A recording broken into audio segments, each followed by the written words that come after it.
আসসালামু আলাইকুম। আসমা কিচেনে আরও একবার আপনাদের সবাইকে জানাই স্বাগত। আশা করি আপনারা সবাই খুব ভালো আছেন। আমি আজকে আপনাদের সাথে শেয়ার করব দুধ কচু শাক ভাজি রেসিপি। তার জন্য নিয়েছি দুধ কচু শাক। দেখুন, এই দুধ কচু শাকের পিছনে মোটা শির থাকে। দেখুন, এটা কালো দুধ কচু শাক। এই শাকগুলোকে আমি ভালো করে ধুয়ে কুচি করে কেটে নিব। দেখুন, কুচি করে কেটে নিয়েছি। এবার আমি চুলায় বসিয়ে দিয়ে দিলাম পরিমাণ মতো লবণ।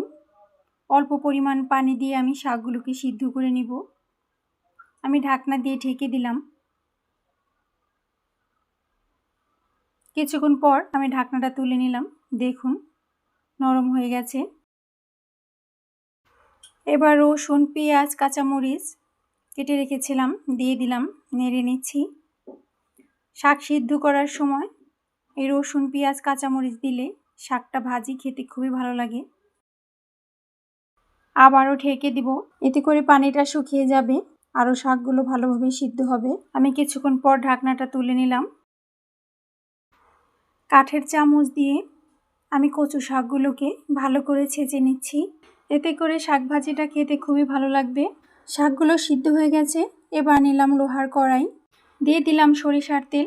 অবশ্যই আপনারা সরিষার তেল দিয়ে বাগার দেওয়ার চেষ্টা করবেন, এতে করে শাক ভাজিটা খেতে খুবই ভালো লাগবে।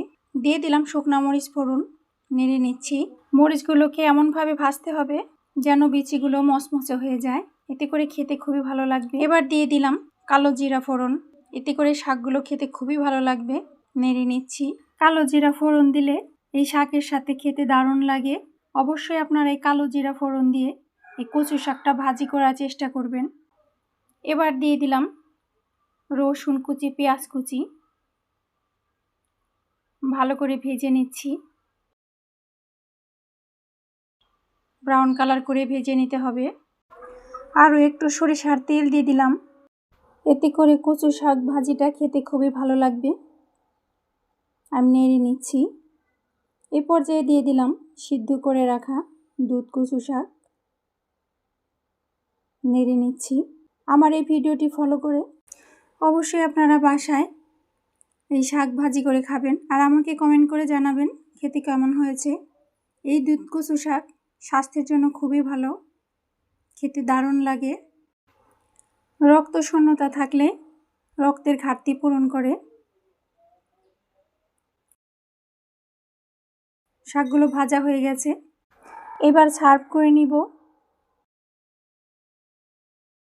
আমার এই ভিডিওটি যদি আপনাদের ভালো লেগে থাকে, আমার চ্যানেলটিকে সাবস্ক্রাইব করে আমার পাশে থাকবেন এবং লাইক, কমেন্ট, শেয়ার করবেন। আমি শাকগুলিকে সার্ভ করে নিচ্ছি। দেখুন মাশাআল্লাহ কতটা সুন্দর হয়েছে, খেতে দারুণ লাগবে। আবার চলে আসবো নতুন কোনো রেসিপি নিয়ে। সে পর্যন্ত সবাই সুস্থ থাকবেন, ভালো থাকবেন। আল্লাহ হাফেজ।